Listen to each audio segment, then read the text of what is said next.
Good morning, dear students. Now today you can discuss introduction of finite element analysis and then application of finite element analysis.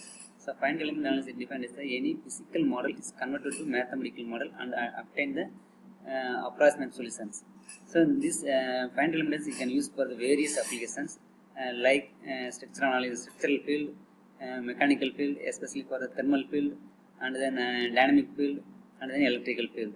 In structural field, you can use for the finite element analysis. You can find out the stress, strain, and displacement, and deflections, and then you can find out the mode shape, everything.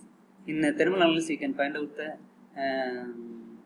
temperature distribution along the composite wall, some other applications, and then you can use for the dynamic analysis. You can find out the frequencies, mode of shape, and the number of oscillations. You can find out the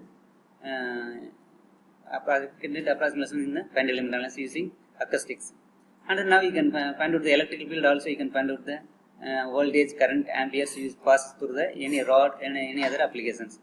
So now you can discuss about the basic methods, find out the step-by-step procedure to solve the problem in structural. So structural you can find out first. You can give the make the models, and then you can give the material properties, and then you can give the real constant of the materials.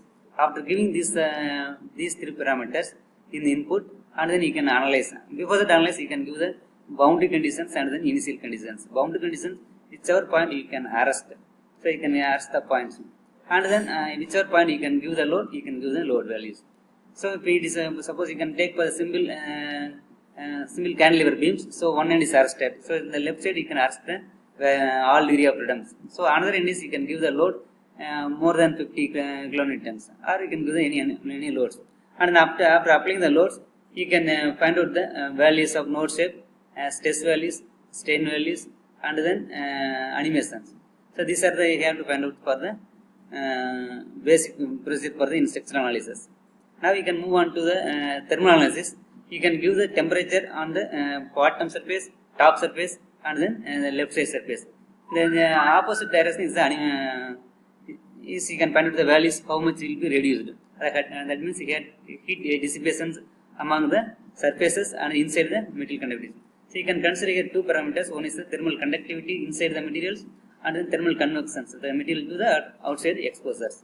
And then you can find out the temperature distributions of individual layers or individual bar elements. So these are the finite elements you can use for the various applications such as structural analysis, thermal analysis, dynamic analysis, acoustics, electromagnetic analysis, manufacturing process you also use, and then CFD you can also use it for the find out the analysis, and some other welding process and other process you can use for the finite element analysis, and then financial analysis also you can use for the FPS. So these are the some basic idea about the finite element analysis.